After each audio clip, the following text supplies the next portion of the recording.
Hi guys, welcome back to our YouTube channel. ಎಲ್ಲರೂ ಹೇಗಿದ್ದೀರಾ? I hope ಎಲ್ಲರೂ ತುಂಬ ಚೆನ್ನಾಗಿದ್ದೀರಾ ಅಂತ ಅಂದ್ಕೊಂಡಿದ್ದೀನಿ. ನಾನು ಕೂಡ ತುಂಬ ಚೆನ್ನಾಗಿದ್ದೀನಿ. ಇವತ್ತಿನ ವ್ಲಾಗ್ ಏನಂತ ಅಂದರೆ, ಆಲ್ರೆಡಿ ಎಲ್ಲರೂ ತಮ್ಮನೇಲಿ ನೋಡಿರೋ ಪ್ರಕಾರ ಇವತ್ತು ನಮ್ಮ ಮಮ್ಮಿ ಬೆಣ್ಣೆಯಿಂದ ತುಪ್ಪ ಮಾಡ್ತಾರೆ. ಅಂದರೆ ಊರಿಂದನೇ ಬೆಣ್ಣೆ ತಂದಿದ್ರು ಮೊನ್ನೆ. ಅದನ್ನು ಇವಾಗ ತುಪ್ಪ ಮಾಡೋಣ ಅಂತ ಅಂದ್ಕೊಂಡಿದ್ದಾರೆ. ನಾವು ಎಲ್ಲೂ ಅಂದರೆ ಹೊರಗಡೆ ಅಂದರೆ ಬೇರೆ ಬೇರೆ ರೆಡಿಮೇಡ್ ತುಪ್ಪ ಎಲ್ಲ ತೊಗೊಳೋದಿಲ್ಲ, ಅಂಗಡಿಯಿಂದ ತುಪ್ಪ ತೊಗೊಳೋದಿಲ್ಲ. ನಾವು ಯಾವಾಗಲೂ ನಮ್ಮ ಮನೆಯಲ್ಲಿ ತುಪ್ಪ ಕಾಯಿಸೋದು. ನನಗೆ ಯಾವಾಗಲೂ ಮನೇಲಿ ಕಾಯಿಸೋ ತುಪ್ಪನೇ ತುಂಬ ಇಷ್ಟ ಆಗುತ್ತೆ, ಮತ್ತು ಚೆನ್ನಾಗೂ ಇರುತ್ತೆ, ಮತ್ತು ಹೆಲ್ದಿ ಕೂಡ. ನಾವೇನು ಕೆಮಿಕಲ್ಸ್ ಏನು ಮಿಕ್ಸ್ ಮಾಡೋದಿಲ್ಲ, ಮನೇಲಿ ಮಾಡಿರೋದ್ರಿಂದ ತುಂಬ ಚೆನ್ನಾಗಿರುತ್ತೆ. ಅದಕ್ಕೆ ನಮ್ಮ ಮಮ್ಮಿ ಏನಂತ ಅಂದರು ಅಂತಂದರೆ, ಏನಿಗಿದ್ರು ನಾನು ತುಪ್ಪ ಕಾಯಿಸ್ತೀನಲ್ಲ, ಅದನ್ನೊಂದು ವೀಡಿಯೋ ಮಾಡ್ಕೊಂಡು ಹಾಕು ನೋಡೋಣ ಅಂತ ಅಂದರು. ಸರಿ ಆಯಿತು, ಅದನ್ನು ಹಾಕ್ತೀನಿ ಅಂತ ಅಂದೆ. ಇವತ್ತು ಆ್ಯಕ್ಚುಲಿ ನಾವು ಸಿಗಂದೂರಿಗೆ ಹೋಗಬೇಕು. ಇವತ್ತು ಈವ್ನಿಂಗ್ ಹೋಗಬೇಕು. ಟ್ರೈನ್ ಟಿಕೆಟ್ ಬುಕ್ ಮಾಡಿದ್ದೀನಿ. RLWL ತೋರಿಸ್ತಾ ಇದೆ. ಅಂದರೆ ರಿಮೋಟ್ ಏರಿಯಾದಲ್ಲಿ ಯಾರ್ಯಾರು ಕ್ಯಾನ್ಸಲ್ ಮಾಡ್ತಾರೋ ಅವ್ರಿಗೆ ಮಾತ್ರ, ಅವ್ರು ಯಾರು ಕ್ಯಾನ್ಸಲ್ ಮಾಡಿರ್ತಾರಲ್ಲ ಆ ಸೀಟ್ ನಮಗೆ ಸಿಗುತ್ತೆ.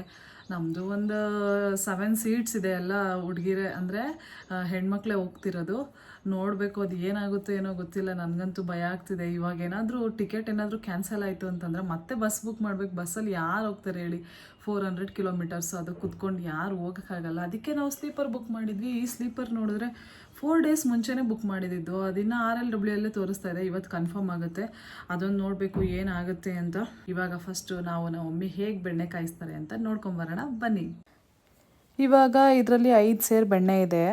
ಅಂದರೆ ಆಲ್ಮೋಸ್ಟ್ ಒಂದು kg ಹತ್ತತ್ರ. ಇದನ್ನು ಚೆನ್ನಾಗಿ ಮಜ್ಜಿಗೆ ಏನಿರುತ್ತಲ್ಲ ಅದನ್ನೆಲ್ಲ ಚೆನ್ನಾಗಿ ಹಿಂಡುಕೊಂಡು ಬೆಣ್ಣೆ ಮಾತ್ರ ಇಟ್ಕೋಬೇಕು. ಇವಾಗ ಇದಕ್ಕೆ ಬೇಕಾದ್ರೆ ಐಟಮ್ಸು: 2 ಸ್ಪೂನ್ ಮೆಂತ್ಯ, 2 ಸ್ಪೂನು ಮೆಣಸು, ಆಮೇಲೆ ಒಂದು 10 ಲವಂಗ, 2 ಏಲಕ್ಕಿ. ಇದನ್ನು ಬೇಕಾದ್ರೆ ನೀವು ಸ್ಕಿಪ್ ಮಾಡ್ಕೋಬೋದು, ತೊಂದರೆ ಏನಿಲ್ಲ. ಆಮೇಲೆ ಒಂದು 2 ಬೆಳ್ಳುಳ್ಳಿ, ಜಜ್ಕೊಂಡಿರೋ ಬೆಳ್ಳುಳ್ಳಿ. ತುಪ್ಪ ಕಾಯಿಸೋ ಮೆಥಡು ಅಷ್ಟೇನು ಟಫ್ ಇಲ್ಲ ಫ್ರೆಂಡ್ಸ್, ಸುಲಭನೇ ಇದೆ. ಫಸ್ಟ್ ಒಂದು ಪ್ಯಾನ್ ಇಟ್ಕೊಳ್ಳಿ. ಪ್ಯಾನ್ ಬೆಚ್ಚಗಾದ್ಮೇಲೆ 2 ಸ್ಪೂನ್ ನಾವೇನು ಮೆಂತ್ಯ ತೊಗೊಂಡಿದ್ವಲ್ಲ ಅದನ್ನು ಹಾಕ್ಕೊಳ್ಳಿ. ಅದು ಸ್ವಲ್ಪ ಕಲರ್ ಚೇಂಜ್ ಆಗೋವರೆಗೂ ಹುರ್ಕೊಳ್ಳಿ. ಇದನ್ನು ಜಾಸ್ತಿ ನೀವು ಹೈ ಫ್ಲೇಮಲ್ಲಿ ಇಟ್ಕೋಬೇಡಿ, ಸ್ವಲ್ಪ ಲೋ ಫ್ಲೇಮಲ್ಲೇ ಹುರ್ಕೊಳ್ಳಿ.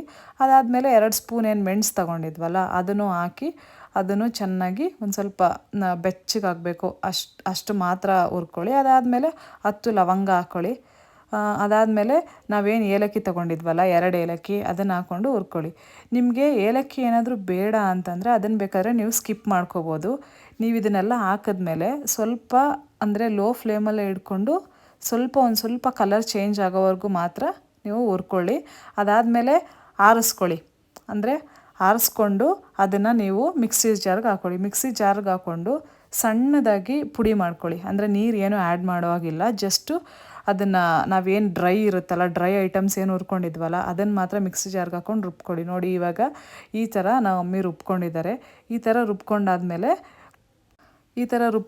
ಏನು ಮಾಡಿ ಅಂತಂದರೆ, ನಾವೇನು ಬೆಣ್ಣೆ ತೊಗೊಂಡಿರ್ತೀವಲ್ಲ ಅದರಲ್ಲಿ ಒಂದು ಸ್ವಲ್ಪನೂ ನೀರು ಇರಬಾರ್ದು, ಜಸ್ಟ್ ಬೆಣ್ಣೆ ಮಾತ್ರ ಇರಬೇಕು, ಬೆಣ್ಣೆ ಅಂಶ ಮಾತ್ರ ಇರಬೇಕು. ಅದನ್ನು ಚೆನ್ನಾಗಿ ಕರಗಿಸಿ, ಅಂದರೆ ಲೋ ಫ್ಲೇಮಲ್ಲೇ ಕರಗಿಸಿ, ಜಾಸ್ತಿ ಹೈ ಫ್ಲೇಮಲ್ಲಿ. ಈ ತುಪ್ಪ ಕಾಯಿಸೋ ಮೆಥಡಲ್ಲಿ ಯಾವುದೇ ಕಾರಣಕ್ಕೂ ನೀವು ಹೈ ಫ್ಲೇಮ್ನ ಯೂಸ್ ಮಾಡೋಕ್ಕೆ ಹೋಗಬೇಡಿ. ಲೋ ಫ್ಲೇಮಲ್ಲೇ ಇರಲಿ, ಇಲ್ಲ ಮೀಡಿಯಮ್ ಫ್ಲೇಮಲ್ಲಿ ಇರಲಿ. ಇವಾಗ ಇದೇನು ನೀರು ಥರ ಬಿಡ್ಕೊತಲ್ಲ, ಇದು ಸ್ವಲ್ಪ ಕುದೀಲಿ ಚೆನ್ನಾಗಿ. ಇದು ಏನಂತಂದ್ರೆ ಒಂದು 2 ಸತಿ ಕುದೀಲಿ ಚೆನ್ನಾಗಿ. ಕುದ್ಮೇಲೆ ನಾವೇನು ಬೆಳ್ಳುಳ್ಳಿ ಜಜ್ಕೊಂಡು ಇಟ್ಕೊಂಡಿದ್ವಲ್ಲ ಅದನ್ನು ಹಾಕ್ಕೊಳ್ಳಿ. ಅದನ್ನು ಹಾಕ್ಕೊಂಡು ಚೆನ್ನಾಗಿ ಅದನ್ನು ಬಾಡಿಸ್ಕೊಳ್ಳಿ. ಅಂದರೆ ಆ ಸ್ಮೆಲ್ ನಿಮಗೆ ಗೊತ್ತಾಗ್ಬರುತ್ತೆ. ಅದ್ರ ಜೊತೆ ಬೆಳ್ಳುಳ್ಳಿ ಬೇಯ್ತಾ ಸ್ಮೆಲ್ ಬರುತ್ತೆ. ಅದಕ್ಕೆ ನಿಮ್ಗೆ ಎಷ್ಟು ಬೇಕೋ ಅಷ್ಟು ಉಪ್ಪು ಹಾಕ್ಕೊಳ್ಳಿ. ಉಪ್ಪನ್ನ ಜಾಸ್ತಿ ಹಾಕೋಕ್ಕೆ ಹೋಗಬೇಡಿ, 1 ಸ್ಪೂನ್ ಅಷ್ಟೇ. ಆಮೇಲೆ 1 ಚಿಟಿಕೆ ಅರಿಶಿನ. ಅದಾದಮೇಲೆ ಚೆನ್ನಾಗಿ ಕುದೀಲಿ ಅದು ಚೆನ್ನಾಗಿ. ಆಮೇಲೆ ಇದು ಕುದ್ದ ನಂತರ ನಾವೇನು ಅಂದರೆ ರುಬ್ಕೊಂಡಿದ್ವಲ್ಲ ಡ್ರೈ ಐಟಮ್ಸು, ಅದನ್ನು ಪುಡಿನ ಅದರೊಳಗಡೆ ಹಾಕಿ ಚೆನ್ನಾಗಿ ಬೇಯಿಸಿ. ಅದು ಲೋ ಫ್ಲೇಮಲ್ಲೇ ಬೇಯಿಸಬೇಕು, ಹೈ ಫ್ಲೇಮ್ ಯೂಸ್ ಮಾಡೋಕ್ಕೆ ಹೋಗಬೇಡಿ. ನೋಡಿ ಎಷ್ಟು ಚೆನ್ನಾಗಿ ಕುದೀತಿದೆ ಅಂತ. ಸ್ಮೆಲ್ಲು ಎಷ್ಟು ಘಮ ಅನ್ನುತ್ತೆ ತುಪ್ಪ ಕಾಯಿಸುವಾಗ ಅಂತಂದರೆ. ಮನೇಲೆಲ್ಲ ಬರೀ ಅದೇ ಸ್ಮೆಲ್ ಇರುತ್ತೆ. ಒಂಥರ ಸ್ಮೆಲ್ಲಿಗೆ ನನಗೊಂಥರ ಹೊಟ್ಟೆ ತುಂಬೋಗುತ್ತೆ. ಇವಾಗ ನಮ್ಮ ಮಮ್ಮಿ ಏನು ಮಾಡ್ತಿದ್ದಾರೆ ಅಂತಂದರೆ, ಒಂದು ನೀರನ್ನ ತೊಗೊಂಡು ಅದಕ್ಕೆ ಚುಮ್ಕಿಸ್ತಿದ್ದಾರೆ. ಅಂದರೆ ಅದು ಸ್ವಲ್ಪ ಮರಳಾಗಿ ಬರುತ್ತೆ. ನೀರು ಚುಮ್ಕಿಸಿದ್ರೆ ಮರಳಾಗಿ ಬರುತ್ತೆ ತುಪ್ಪ ಅಂತ. ಇವಾಗ ಬೇಸಿಗೆಗಾಲದಲ್ಲೆಲ್ಲ ತುಪ್ಪ ಏನಾದರೂ ಗಟ್ಟಿಗಾಗ್ಬಿಡುತ್ತಲ್ಲ, ಆ ಥರ ಆಗೋದಿಲ್ಲ, ಮರಳಾಗಿ ಬರುತ್ತೆ ಅಂತ ಅಂದ್ಬಿಟ್ಟು ನಾವು ಮಮ್ಮಿ ಆ ಥರ ಚುಮುಕ್ಸ್ಕೊಂಡ್ರು. ಇವಾಗ ನೋಡಿ ಮೇಲ್ಗಡೆ ಎಷ್ಟು ಕ್ಲೀನಾಗಿ ಒಳ್ಳೆ ಕೋಕೋನಟ್ ವಾಟರ್ ಥರ ಅದು ಆ ಥರ ನೀರು ಬಂದಿದೆ. ಇದು ತುಪ್ಪ ಮಾಡೋ ವಿಧಾನ. ಇದನ್ನು ಮೇಯ್ನ್ ನಾನು ಏನು ಹೇಳ್ತೀನಿ ಅಂತಂದರೆ, ನನ್ನ ಎಕ್ಸ್ಪೀರಿಯೆನ್ಸಲ್ಲಿ ನಮ್ಮ ಮಮ್ಮಿ ತುಪ್ಪ ಕಾಯಿಸ್ದಾಗ ನೋಡಿರೋದು. ಇದನ್ನು ಯಾವುದೇ ಕಾರಣಕ್ಕೂ ನೀವು ಪ್ಲಾಸ್ಟಿಕ್ ಗ್ಲಾಸು ಈ ಬೂಸ್ಟ್ ಅಂದರೆ ಈ ಬೂಸ್ಟ್ ಬಾಟ್ಲು ಹಾರ್ಲಿಕ್ಸ್ ಬಾಟ್ಲೆಲ್ಲ ಬರುತ್ತಲ್ಲ ಅದರಲ್ಲಿ ಯಾವುದೇ ಕಾರಣಕ್ಕೂ ಹಾಕಕ್ಕೆ ಹೋಗಬೇಡಿ. ಯೂಸ್ ಮಾಡೋದಿದ್ರೆ ಸ್ಟೀಲ್ದ್ರಲ್ಲೇ ಯೂಸ್ ಮಾಡಿ, ಇಲ್ಲ ಗಾಜಿಂದ್ರಲ್ಲಿ ಯೂಸ್ ಮಾಡಿ. ಇವಾಗೇನು ಮಮ್ಮಿ ಸೋರಿಸ್ಕೊತಿದಾರಲ್ಲ ಅದು ಅದರೊಳಗಡೆ ಇದೆಲ್ಲ ಏನಿದೆಯಲ್ಲ, ಈ ಮಸಾಲ ಏನಿದೆಯಲ್ಲ, ಇದನ್ನು ಬೇಕಾದರೆ ನೀವು ಪಲಾವ್ಗೆ ಶುಂಠಿ ಬೆಳ್ಳುಳ್ಳಿ ಪೇಸ್ಟ್ ಥರ, ಅಂದರೆ ಇದು ಆಲ್ಮೋಸ್ಟ್ ಅಲ್ಲಿ ನಾವು ಬೆಳ್ಳುಳ್ಳಿ ಆ್ಯಡ್ ಮಾಡಿದ್ದೀವಲ್ಲ, ಮೆಣಸೆಲ್ಲ ಆ್ಯಡ್ ಮಾಡಿದ್ದೀವಲ್ಲ, ಸ್ವಲ್ಪ ಮಸಾಲ ಥರ ನೀವು ಯೂಸ್ ಮಾಡ್ಕೋಬೋದು. ಇವಾಗ ಅದನ್ನು ಚೆನ್ನಾಗಿ ನೀವು ಅಂದರೆ ಸಪ್ರೇಟ್ ಮಾಡ್ಕೊಳ್ಳಿ. ಆ ಗಟ್ಟಿ ಐಟಮ್ ಏನಿದೆಯೋ ಅದನ್ನು ಸಪ್ರೇಟು, ಮತ್ತು ಇದು ತುಪ್ಪ ಏನಿದೆಯೋ ಅದನ್ನು ಸಪ್ರೇಟ್ ಮಾಡ್ಕೊಳ್ಳಿ. ಇವಾಗ ನನ್ನ ಒಮ್ಮೆ ಹತ್ರ ತುಪ್ಪ ಹಾಕಿಸ್ಕೊಂಡು ತಿಂತಾಯಿದ್ದೀನಿ ಊಟಕ್ಕೆ. ನನಗೆ ಯಾವಾಗಲೂ ನನಗೆ ಏನಾದರೂ ಬಾಯಿ ಕೆಟ್ಟೋದಾಗ ನನಗೆ ಉಪ್ಪು ತುಪ್ಪ ಅನ್ನ ಅಂದರೆ ತುಂಬ ಇಷ್ಟ. ತಿಂತಾಯಿದ್ರೆ ಮೆಣಸು ಬೆಳ್ಳುಳ್ಳಿ ಖಾರ ತುಪ್ಪ ಬಿಸಿ ಬಿಸಿ ಅನ್ನ ತಿಂತಾಯಿದ್ರೆ ಅದರ ಟೇಸ್ಟೇ ಬೇರೆ. ನೀವು ಒಂದ್ಸಲಿ ಟ್ರೈ ಮಾಡಿ ನಿಮ್ಮ ಮನೇಲಿ. ನೋಡಿ ಫ್ರೆಂಡ್ಸ್, ಇವತ್ತಿನ ವ್ಲಾಗ್ ಇಷ್ಟೇ. ನೋಡಿದ್ರೆ ಹೇಗೆ ತುಪ್ಪ ಮಾಡೋದಂತ. ತುಪ್ಪ ಮಾಡೋದು ತುಂಬ ಈಸಿ. ಅಂದರೆ ಊರಿಂದ ಬೆಣ್ಣೆ ತೊಗೊಬಂದರೆ ಆಲ್ಮೋಸ್ಟ್ ಆಲ್ ಈಸಿನೇ ಇರುತ್ತೆ. ನೀವು ಹೊರಗಡೆಯಿಂದ ಎಲ್ಲ ಬೆಣ್ಣೆ ತೊಗೊಬಂದು ತಿನ್ನೋದಕ್ಕಿಂತ ಊರಲ್ಲಿ ನಿಮ್ಗೆ ಯಾರಾದರೂ ಗೊತ್ತಿದ್ರೆ ಅವರಿಂದ ಬೆಣ್ಣೆ ತರಿಸ್ಕೊಳ್ಳಿ. ಅದು ಎಮ್ಮೆ ಬೆಣ್ಣೆ ತುಂಬ ಚೆನ್ನಾಗಿರುತ್ತೆ.